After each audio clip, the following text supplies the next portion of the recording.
E agora vamos com informação ao vivo, né? Durante toda essa semana nós trouxemos aqui as informações envolvendo o caso Genivaldo, que morreu após uma abordagem truculenta, violenta e cruel. A nossa repórter Aline Aragão tem mais informações nesse momento sobre o terceiro dia de audiência do caso Genivaldo. Aline, é com você as informações. Isso mesmo, Tamir. Está previsto para daqui a pouquinho, às 8 horas, iniciar esse terceiro dia de audiência, dessa vez aqui em Aracaju, como foi no segundo dia também, reforçando só que o primeiro dia aconteceu de forma híbrida lá em Estância e também aqui em Aracaju. Na quarta-feira foi aqui em Aracaju, a da quinta foi suspensa para hoje. Então, daqui a pouco, a partir das 8 horas, nós estamos em uma área restrita à imprensa, um pouco distante aqui da recepção do Fórum da Justiça Federal. Foi uma área restrita, já que a audiência acontece a portas fechadas. Por volta das 8h30 passou por aqui uma viatura da Polícia Federal trazendo os réus, os 3 policiais rodoviários federais que estão aí nesse processo. Eu vou conversar agora com o advogado Ives Melo, ele que é advogado da família do Genivaldo, para nos ajudar a entender um pouco esse processo, esse momento, né? 3 dias de audiência, a gente já teve a terça-feira, a quarta-feira. O que a gente pode esperar para hoje? Havia aquela expectativa de que os réus fossem ouvidos hoje, mas ainda há muitas testemunhas para prestarem o depoimento. Bom dia. Bom dia a todos e a todas. Na verdade, o número de testemunhas é que faz esse fracionamento da audiência acontecer. Primeiro dia ouvidas as testemunhas de acusação, segundo dia começaram as testemunhas da defesa e hoje também continua. Faltam 13 testemunhas aproximadamente da defesa serem ouvidas e em seguida serão ouvidos os 3 réus. Os 2 primeiros dias, muito cansativo, inclusive, né, por conta desse elevado número de testemunhas. O primeiro dia foi até mais de 8 da noite, no segundo dia mais de 10. A expectativa é que hoje também se estenda e talvez seja até prorrogado para segunda-feira. Isso, é imprevisível, né? A continuidade da audiência, as perguntas que são realizadas por todas as partes, acusação, defesa, e também acontece pela assistência de acusação, que também pergunta, isso pode demorar muito a continuidade da audiência. E a conclusão pode acontecer hoje, se as testemunhas forem ouvidas em tempo hábil, os réus serão interrogados ainda hoje. Caso contrário, o juiz pode suspender a audiência e continuaremos na próxima segunda-feira.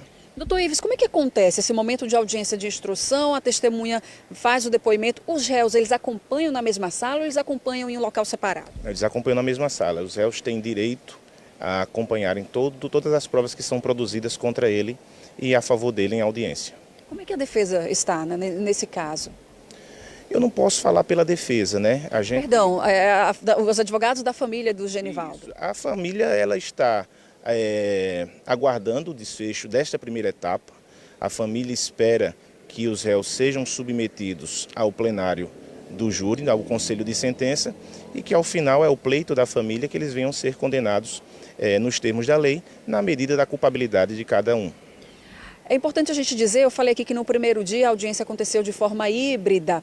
Isso também é permitido para hoje. Os advogados também podem acompanhar essa ouvida das testemunhas por meio virtual. Isso. O magistrado da 7ª Vara está presidindo a audiência diretamente de Estância e os advogados, o Ministério Público, podem acompanhar daqui da sede da Justiça Federal em Aracaju e podem também, agora foi disponibilizado, que eles acompanhem de seus escritórios, caso optem por essa forma. As testemunhas vêm para cá ou é de forma virtual lá em Estância? Algumas testemunhas estão sendo ouvidas virtualmente, né? Por link na plataforma, porque não moram aqui, moram em Salvador, em Brasília, e aí são testemunhas que hoje as testemunhas são de defesa, elas são ouvidas, algumas por videoconferência, algumas também serão ouvidas presencialmente aqui.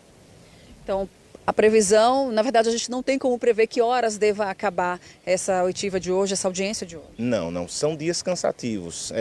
Vinha falando aqui com você em off, que essa etapa não é natural que se estenda tanto.